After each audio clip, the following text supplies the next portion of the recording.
Happy New Year's, Entropians. Julian McBain here, and today we are going to be doing some hunting in Orthos. Because it is currently almost 9:30 p.m. on December 31st, 2019 for me. And my avatar is currently in 2020. It's about 03, it looks like it's 0313 there. So, I find that very interesting that my avatar and I are in two different years and decades. And I don't know why I find that so amusing, but I do. I find it incredibly amusing. So yeah, Happy New Year. I know that this will be releasing at 9 a.m. on New Year's Day. If you're watching this on New Year's Day, thank you for taking time out of your New Year's Day to watch it. I really appreciate that. But as I was deciding what to do today's content on, because I'm switching between the tutorial-like videos and the think pieces, and so this is a think piece. I realized that there's an elephant in the room. It's the Entropian elephant in the room, or maybe we should call it a Kerberos in the room, because it's basically what Kerbs are, is giant alien elephants with weird hooked front legs and way too many eyes. But what else, what doesn't have too many eyes in this fucking game? The Entropia elephant in the room is it a casino?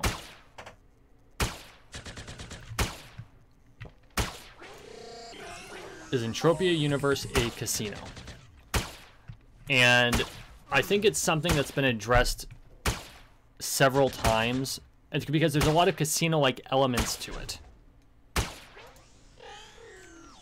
But just because it has casino-like elements doesn't make it a casino, doesn't mean you're actually gambling.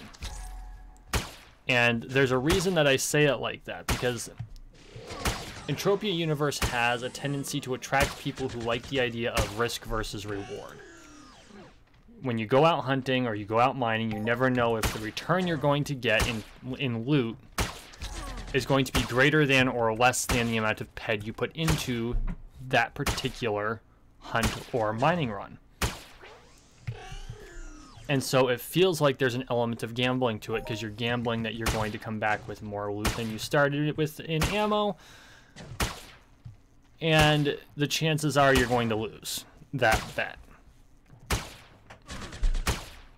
And so there are a lot of people who don't understand the exact nature of how the loot algorithm works in the game, or they don't believe what MindArk says about it.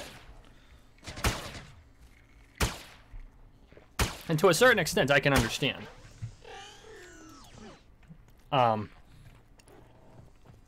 It's very easy to assume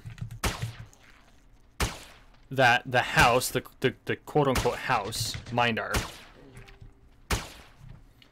is going to stack the deck in such a way that they are going to get the most return for the, or to get a return off of you, the player. Because that's how a casino works. And then occasionally they give out awards to keep you coming back to play more. The problem with this theory is twofold. One, the Kingdom of Sweden, the government of Sweden, keeps a very careful track of this game. It makes damn sure that it's not a casino. In fact, I think MindArk is registered as a bank, or they're a bank holding company.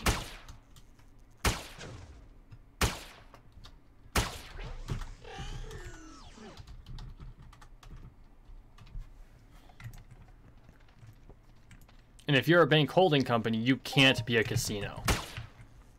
Banking is probably the second most regulated industry in the world. I know it's the second most in America, and I think it's the second most in the world. Thus, a bank trying to operate a casino just would not happen. Not in any practical sense. You might have a shareholder of a bank that runs a casino. That's entirely possible. But that casino owner ain't going to be the CEO of the bank. Not and keep their job or stay out of jail. considered a conflict of interest. So, and I could be wrong about them being registered as a bank holding company, but I do think that there's a nuance in Swedish law that kind of has them registered. They're a bank as such, let's say, even though they may not, they may not be a bank in the literal sense, but they operate under something that lets them operate like a bank, and I don't know how that would work. I am not an expert in Swedish business law. I'm not even an expert in American business law, and I've actually been to American business law classes. My specialty, when I had one, would have been aviation, which is the most regulated industry definitely in America, and I believe in the world. For good reason. Because you're in a giant metal tube held aloft by your speed, carrying hundreds of people across vast distances, over thousands of people, sometimes millions. And, oh, by the way, you've got enough fuel to be a large-scale bomb. That would be aviation. Commercial aviation. And that's something they drill into you at flight school. But I'm getting off topic. So,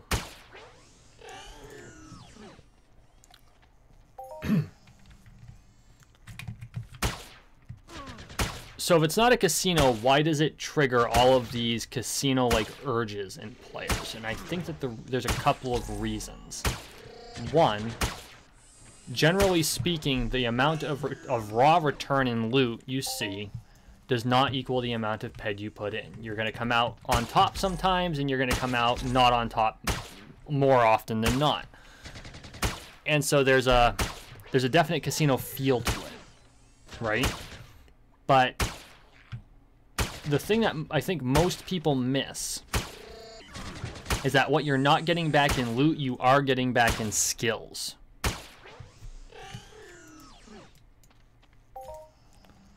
What you're not getting back in loot, you are getting back in skills. And so that's something a lot of people don't think about. They forget about it. Because they're so busy trying to profit off their loot that they don't think about the skills they're earning while they're grinding it out. And you need those skills, because the better your skills get, the better the loot you're going to get, which means you're going to end up with better returns.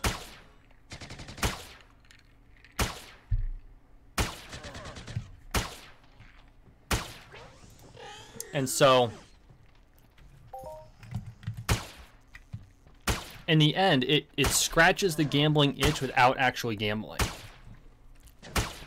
Because the algorithm's going to give you back as much as you put in. But whether it's in raw loot or in skills is up to the algorithm. And I mean, Ludius is a fickle character. He gives enough loot for you to remain interested, and converts the rest to skills so you keep upping your game. There's a real benefit to Mindark for you to continue upping your game, because Mindark doesn't make money off the new players. In fact, I'd say that the average new player is probably a loss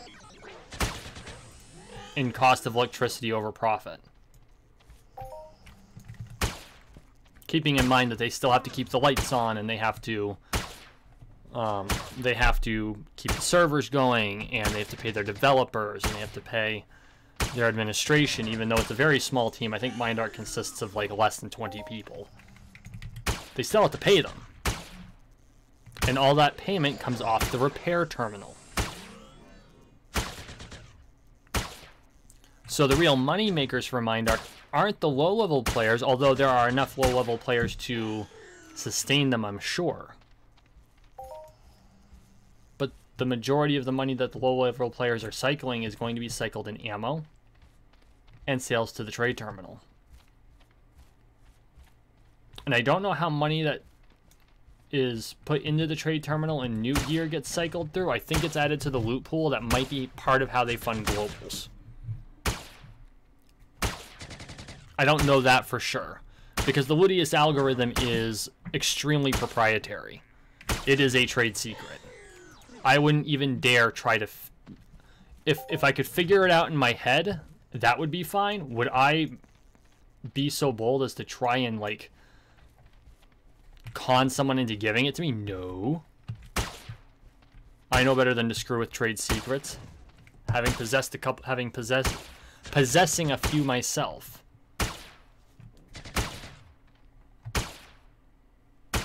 It'd be like that time that Coke got a phone call, or Pepsi got a phone call from someone who used to work for Coke, offering to give them Coke's recipe. And then the CEO of Pepsi had to call the CEO of Coke and let him know. I can just imagine taking that phone call. But again, I digress because I'm good at that. Tangents. So... it scratches the itch of the gambling bug without actually gambling. But then it begs the question, well, if it goes into skills, how does that really benefit? I mean, yes, you get to evade more, and that makes you more eco theoretically, but being eco doesn't necessarily benefit you in any huge way because you're going to end up with that money back in some way, shape, or form anyway. So how does that benefit you?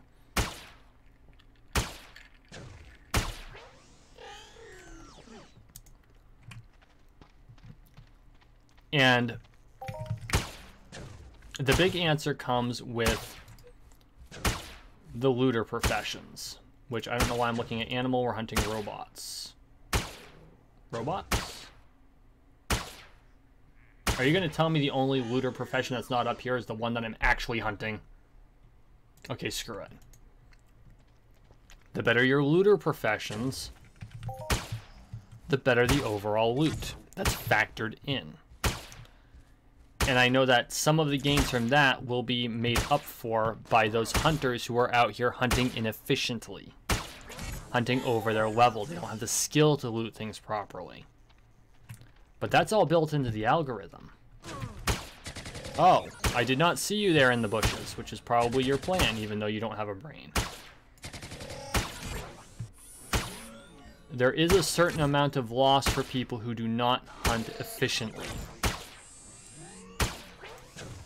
Or perhaps you do get it all back in skills, but because the skill gain is so much greater, you're not getting that back in loot. But again, how do those skills benefit you? Well, there's a couple of ways.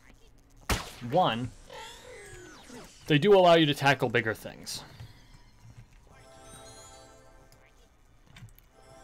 And yeah, you can say, so what? But bigger things being bigger globals. They can also bring bigger outlay, but they do bring in bigger globals, and they're the reason that I have been hunting at pretty much the edge of my skill set for most of this year. Or I shouldn't say this year, it's now 2020 when you're watching this. For most of 2019, I was hunting at the edge of my skill set, like right at that point where the mobs and I are at appropriate level for each other. Because technically, that's how you maximize your skills and the loot you get back. I say this as I'm out here hunting way low level drones and no armor.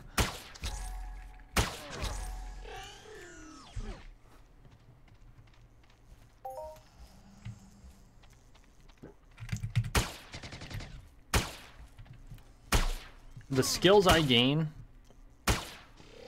I can then put into an empty skill chip and sell them. Which I know veteran players are going to know this already, but for new players, yes, you can literally sell your skills. There is a decay.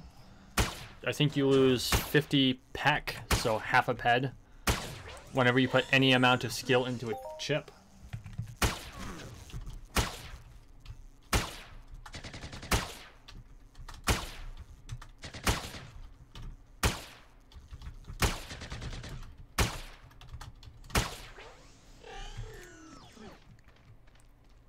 You lose about 50 pec per chip, if I remember correctly. I know there's like a fee for it, which makes a certain amount of sense, especially considering the markup on these chips are absurd.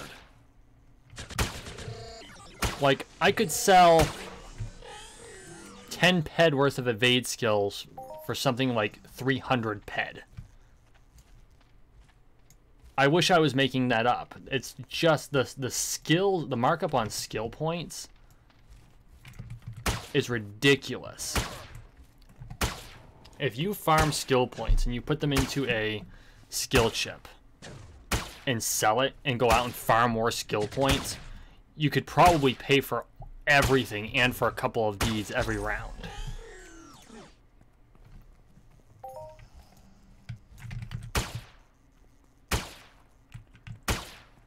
And so that's the biggest benefit. That's the most profitable way for you to think about things. And if you're just starting out, it's going to take you a while to get to the point before you can do that. To be honest, I don't even know what the actual translation is, because there is it's not a diminishing return. Each skill point is geometrically harder to get from the one previous to it.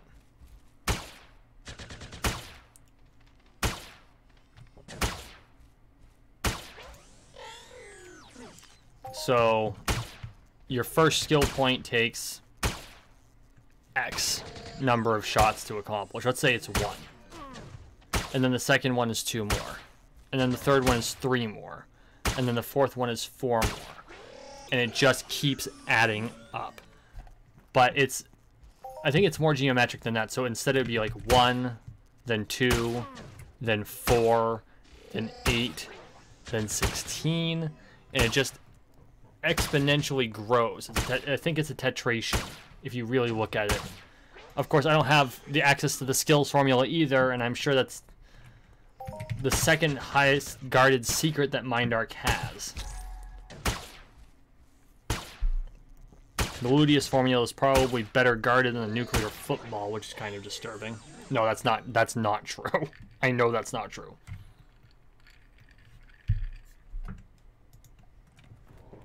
But when it comes to business secrets, I think I would be more likely to find out the formula to KFC's original chicken than the Ludius formula.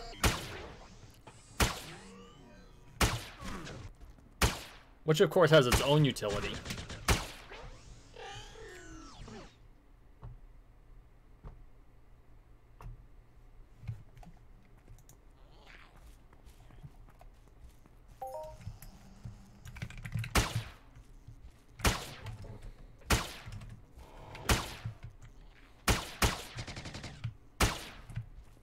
So this turned out to be more of a tutorial piece than a think piece to begin with. Not to begin with, but in the end. Which I'm fine with. Nothing wrong with it. Oh hey, we got another amp. Awesome.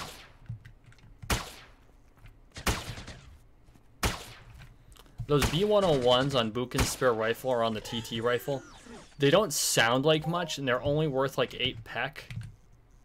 But they really do make you more efficient. And the early rifles are way too low grade to be putting a really high class amp on.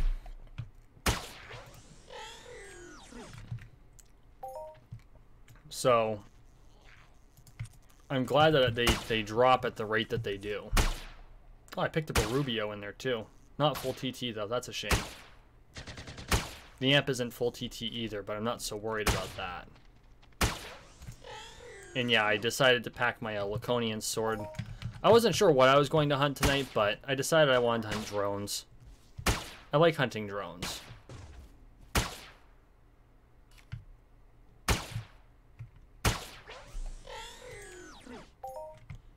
So yeah. Entropia Universe is not a gambling game. It's all very strict math. There's no RNG. The RNG involved is not catered to the amount of ped you get back. It's simply what you're getting. So I'm sure there's a loot table that the game rolls on. And it says, okay, you pumped in X number of ped. Y number of ped has already been put into skills. Therefore, Z number of ped is going to be loot. Roll on the loot table. Okay, table 1 states you're going to get back a certain amount of scrap and a certain amount of loot. Roll on the loot table.